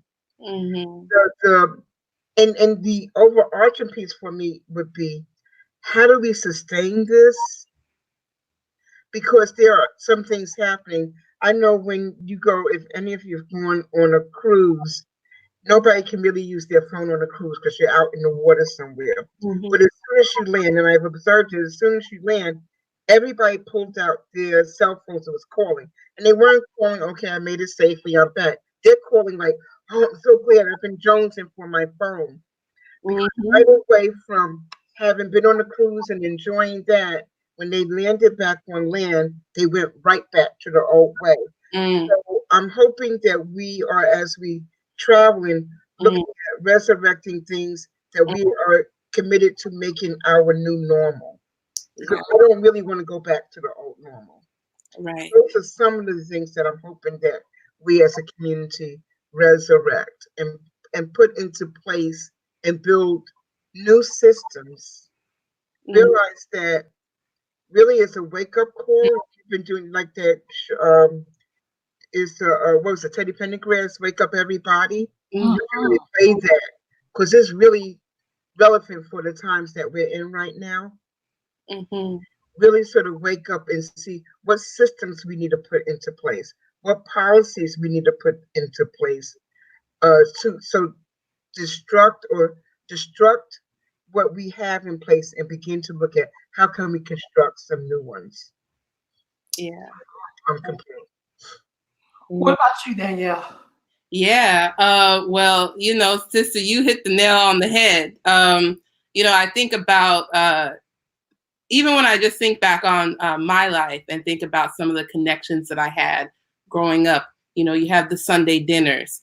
I couldn't go. I remember if I was out in the community cutting up, Mom did get a call. It didn't happen often though, but it did happen once where Mom got a call and I came home to a surprise. And so just thinking about these social connections that we had that helped to keep our communities together, resurrecting that.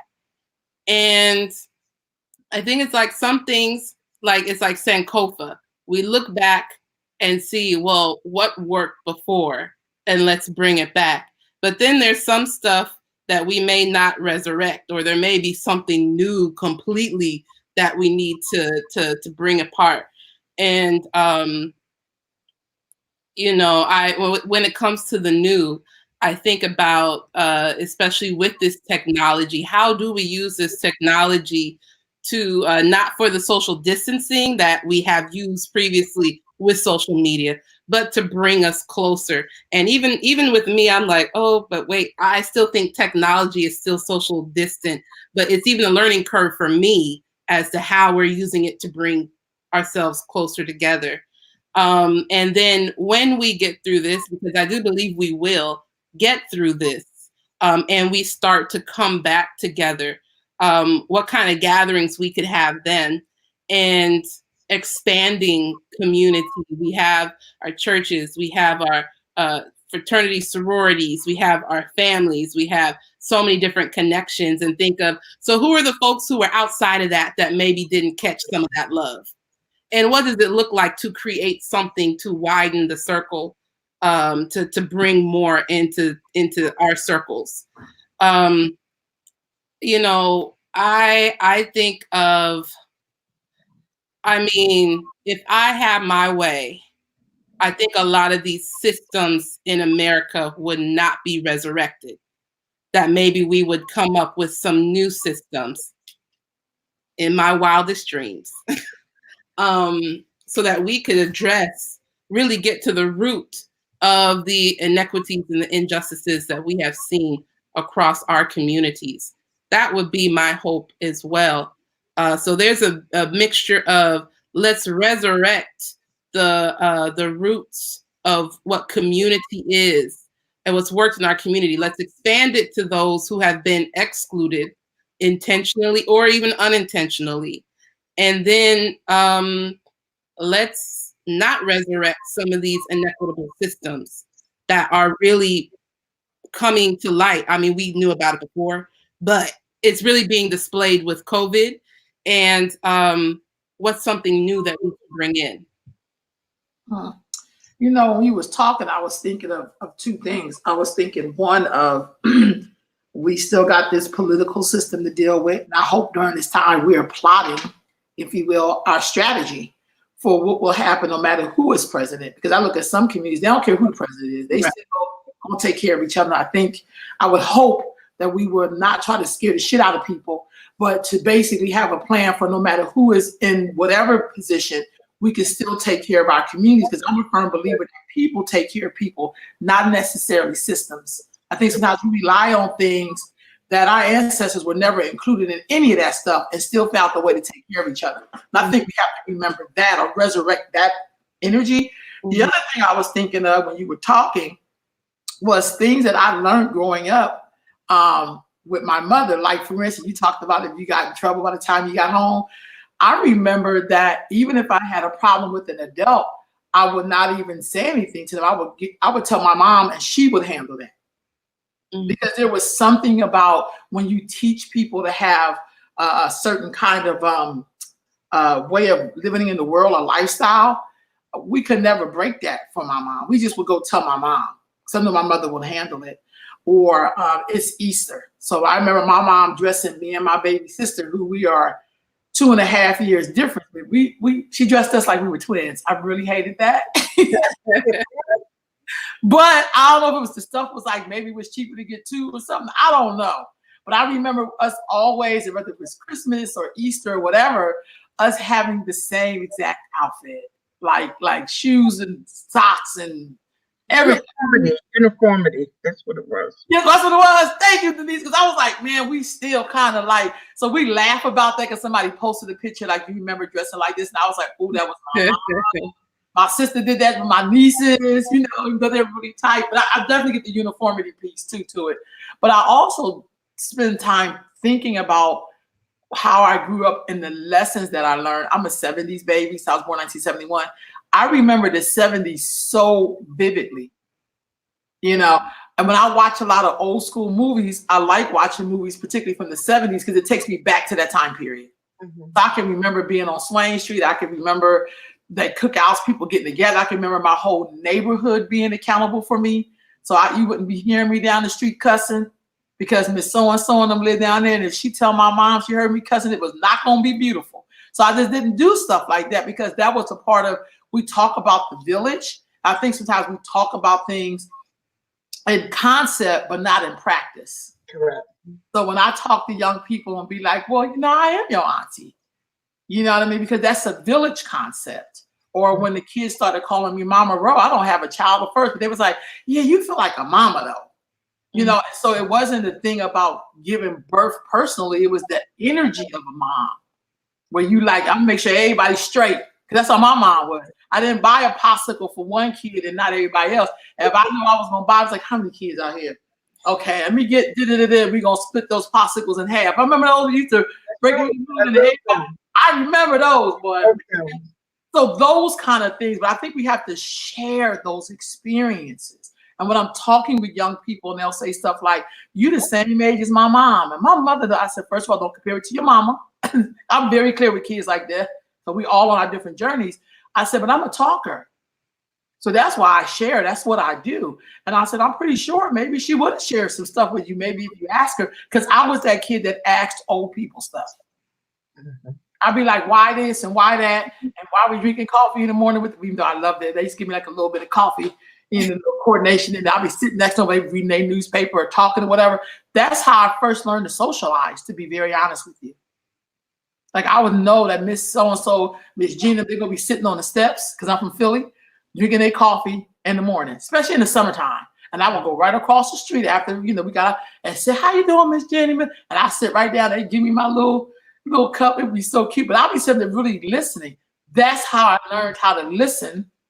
But also, that's how I started gathering information, which basically influences how I do creating traditions and ceremonies and stuff like that. That's why I do all those events, because I'm trying to resurrect in us that's how we stay connected to each other. That's how we honor each other. That's how we love on each other. Yes. We have to see each other. So I'm okay. If a young person say Miss Rowe, I don't tell them don't call me Miss Rowe because that make me feel old. I don't put my baggage on them. I said, thank you for respecting me. Thank you. Because that's how I was raised. That's right. You put a tag to it. One thing I don't want us to forget, and I'm taking this financial piece and my facilitator said it, that now that we're home together, we have to resurrect, including our kids in some of their household business. Let them see us paying bills. Let them, because we don't build wealth.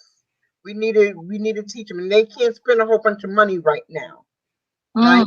But we need to be teaching them at home. This is how you do a budget, because everybody's got a budget at this point. Because you may or may not have a job, and if you have a job now, you don't know if they're going to be able to continue to pay you throughout however long this is going to be. And I believe it's going to at least be through the summer, maybe into early fall.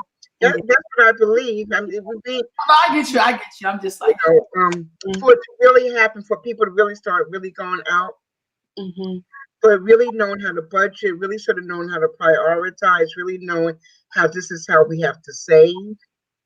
You know, we need to be able to have our kids build wealth. No, not to help build wealth for other folks, but how do you build wealth for yourself? So while people are making their own, people are going back and making their own clothes, people are going back, everybody's going natural. People ain't walking around with perms anymore. They can't walk around with perms because they can't go to the beauty parlor. So everybody's how you wash your own hair. You know, but no, really, how do we become self-sufficient as a community? Because that's clearly what we did not have. We really did not have, and that's what we really need to intentional about, I believe, with young people, with old people, with everybody. Because credit cards and all of that has killed our community a lot. That resurrecting self-sufficiency. Yes. Oh, Yes. Good. That's a word. Yes. Wow. Y'all, this has been so awesome. What are y'all plans for? Because y'all in New York. What's y'all plans out there for this Easter? What are y'all going to do today? Well, I'm going to be on a 5:30 class. And then this morning I was already on a race and racism class at 7 o'clock this morning. Wow. About race and racism. I had a little bit of my worship. I got dressed up because Rolanda, you know, and it was true. And hopefully we come back to getting dressed up. I would like to resurrect some of that. Because I'm tired of seeing. I saw somebody. I was like, and he had his pants below, but I was like, he gonna get COVID in his behind. I was like, really? Oh, and it was a grown man. It wasn't a kid. Oh, God. Let's not assume everything's about a kid. It was a grown man. Pull the mask up, buddy. COVID's gonna last on that material by your butt, and then you're gonna be having issues. So, but I am hoping, because I have been trying to get dressed, like getting up every day and not getting into that. Oh, I'm home, even though I'm working from home. Get up, brush your teeth, wash your face, get dressed, and get into the work mentality. You know, even for yourself, you know. And so it's going to be some prepping and some relaxation, and I'm going to do some cooking. I'm going to do some seafood and vegetables and all that. Right. Yeah. You know, it's interesting because I am still adjusting. I'm still adjusting. And so I'm catching up on schoolwork because I don't know, I guess just how I've been processing everything, I haven't really been checking for the schoolwork. It's just been so much, especially with losing income and then trying to figure out, okay, how are we going to do this? I'm not thinking about those essays right now. So now we leveled off. So I'm going to catch up on some of my work today. I was thinking I do want to cook a special meal tonight. I was thinking about breakfast, but I wasn't able to do the breakfast, but I do want to cook. That's been one of the ways that I have been cooking every single night, and then sometimes for lunch, sometimes for breakfast. Baki's been cooking too. That's been one of my creative zones where I get to let things out. So I'm gonna cook a meal, continue catching up on work, and I'm gonna catch that Clark Sisters documentary or the movie. Yeah. That came out. It's on Lifetime, right? Lifetime, yeah. I don't subscribe to Lifetime because it was too much drama, so I'm going to miss it. There'll be another way for it to come on. Trust me. There is. I think there are two service providers. If you log in for a free, free trial, you can catch the movie. Oh, okay. Yeah, but that's what I'm doing. That part. Has there been any particular dish that you all cooked during this time? It was like, oh, I haven't like yesterday. I literally made me some. Cause see, me and Christy always go have. It's the Korean soup. Help me out. Is it the pho but that's pho. I made pho yesterday. I love pho. I made pho yesterday. Yeah. That's good. No, I've been doing some, well, I just eat seafood anyway, so I've just been doing like shrimp, macaroni and cheese. I've done some shrimp macaroni and cheese dishes. Mm. I've been trying to not have to roll myself out of the door because, you know, I'm home and I walk past in the kitchen and look at the refrigerator every time I walk past there. So I'm trying to like pick out fruit instead of cake or something like that. But not no special dishes. No, I'm not. Yeah, I haven't gotten my creative juices hasn't gotten into the kitchen like that yet. Yeah. I haven't been making, well, I've been making my regular dishes. And it's funny because, you know, my husband's, he's African, he's Senegalese. So they like all the spices. Yeah. And so I think that was our first blow up in quarantine. My mom used to make this dish with like, it was like a cream of mushroom and a chicken dish. Oh yeah, I used to make And I was like, I'm feeling so stressful. I'm going to a recipe I had growing up to like just ease the stress. And I think I like either went to the bathroom. I was like, babe, could you watch it for a few minutes? I came back. Now this is cream of mushroom, right? And he gonna put curry and cayenne pepper all. And I was hot for 3 days. But we've been doing different African dishes, using a lot of okra. I'm trying to get our vitamin C through the food that we eat, in addition to vitamin supplements. But eating a lot of spinach, throwing that into different dishes, a lot of chicken. But we've also been able to pick up some lamb and turkey and tilapia. Next time I'm going, I'm getting some shrimp. Yeah, I love shrimp. That's my favorite. Yeah. Really? I think her.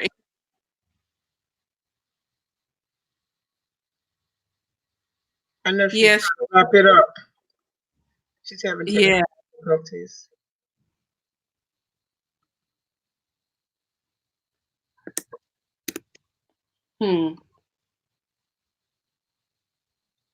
It's been nice sharing this show with you. Yes, likewise. Yeah, it seems like you do phenomenal work. It's a team effort. It's a team. Like I said, we do a lot of work with coalition work, so it's a lot of combined effort work. Yeah. That's great. And you know, I was curious as you were talking, like what has been the experience of you were working with pregnant women. So what's that experience like during the pandemic? So it was very volatile originally because the hospitals were saying no, because we have to be asked to go into the hospitals, and part of my responsibility and our responsibility is making relationships and developing relationships. And one hospital, just this year, we made it a doula-friendly hospital. It's a state hospital. And the city hospital, we have been in there, and some of the staff, while we have the relationship, people that have worked there for years and are unionized often still have the same mentality. And so sometimes it's a struggle with individual doctors. But when we began to see, we weren't told initially that they weren't going to allow doulas. Doulas were going to be considered a visitor. And we're saying they're not a visitor. They're not coming to say, hi, how you doing? Your baby's cute. They're birth support. They should be considered as part of the healthcare team. So a lot of our advocacy work, and when I say our, I'm not talking about my agency alone. I'm talking about the doula community, begin to do some advocacy work, and was really then beginning to identify what each hospital's rules were. Because some hospitals were requiring that the doula bring in their certificate when they never did that before. A mom has the right to bring who she wants to her birth. Full stop. Right. And then we were beginning to see hospitals that may be in the affluent community having a much more lenient policy than our other hospitals. See, so when you talk about race and racism and social equity, you're talking about it across all spectrums. And then I began to really sort of figure out, yeah, we don't want, when I started talking to at least 2 hospitals that I have relationships with, the OBGYN chair, they were like, one of them was like, we're not testing the visitor. So we're testing the mom, the pregnant mom, but then we don't know what the visitor has or has not. So we're not testing. Let the mom actually really sort of say and advocate for, I want my doula. And we realize the importance during prenatal, but they really aren't able to come postnatal. And so I had to advocate for another colleague of mine who had a client, a friend of hers, delivered, and the father of the baby was there for the prenatal, but he wasn't allowed to come in postnatally, and that was because the mom had tested positive, right? So it was the assumption that he may be too. And then when he's on the floor, what has happened is that some people have failed to give their true results. So then they've exposed other moms and babies on the floor. Yeah. So I get it. And so what we have done was, one, set up and providing virtual care. And that's really working well. You have, because our doulas originally were like, yeah, we want to be there. We want to be there because that's the role that they do. More and more as COVID is in everybody's realm of network now. Everybody's touched by it somehow. Yeah, let me do virtual support and do virtual support even while she's birthing. So we really had to set up some new procedures, like originally when we thought they can go in, walk with your certificate, ask your client, even when they were seeing face to face, and we're beginning to have some that still want to see face to face. And so the Department of Health is going to be able to get some of the PPE stuff for our doulas as well, so that we can do some face to face for them, but to screen our clients as well, right? Because people are still going back to their families, or still returning home to their families. But a lot of virtual support has begun to happen. We've done like 2 virtual trainings on how to provide care, because sometimes it's hard to fathom. You can still get support, though it's virtual. You can still get support even though it's virtual. Even when people are having a C-section, they'll be like, oh, there's no need for a doula. Yes, you can still use that type of support, right? So, but doulas needed to learn that as well. And so it stopped a lot of stuff. Like you're saying, you're getting adjusted, because I had training. I was conducting a training for about 30 women citywide in March, and our host site said, no, we can't do it because, it was a why. We have seniors, so we can't do it. I had to struggle and get the hotel to give us space for it. And then the trainer the day before said, I don't think it's wise to do it. So even our training on new doulas, we're doing a training at the end of the month. Trainers had to learn how to do virtual training. That's different when you're doing face-to-face and you're doing touch and you're doing some of the skills and touching and comfort measures and things like that. Those are touchy touch type of things. So learning to do all this virtual for folks that aren't necessarily in it. There's one agency that's a doula service specifically. So she was already or had more skill in providing virtual training. We had not. So I think the virtual training is going to be here and be a while. Some people may even begin to prefer it, I believe. They may or may not necessarily want somebody in their house, So I'm glad that we're able to do that, because that has been our transitioning when we were said, no, we can't be in our actual office space. How do you still provide education to the community doing it virtually? Because we didn't have that system. We didn't have so I had to get a Zoom system, and then we had to adjust curriculum. It's all of that. The mid-March to now has been reshuffling, a lot of reshuffling, because people are still committed to trying to provide some services. It's still committed to try to still stay, or I'm still committed to how do we still reshuffle and still stay open and still make some of the things that we had planned to do be able to do, because we're trying to avoid closing down. Yeah. We're trying to avoid, because that's the other thing, we're a small CBO. I have less than 15 people in our organization. How do we remain sustainable and keep people working while we will give them unemployment, no problem. Unemployment not paying 100%. And our community still needs those services. Right. But the other challenge is, do folks in the community, can I Zoom into your house? Because I don't know if you have the resources to even have a working computer. Or as a senior citizen, Yeah. do you still working on the flip phone, right? So how that can't help, you know. So there's still, while we're saying we can reach some of the community, there's still some folks that we're not reaching that we have to look at and do a better job at. How do you connect to those that can't easily? You and I were struggling with, I happened to see live comments. I said, oh, that's where it is. But, you know, struggling, and we're on computers every day. Some folks are not. Some people don't have the information or not.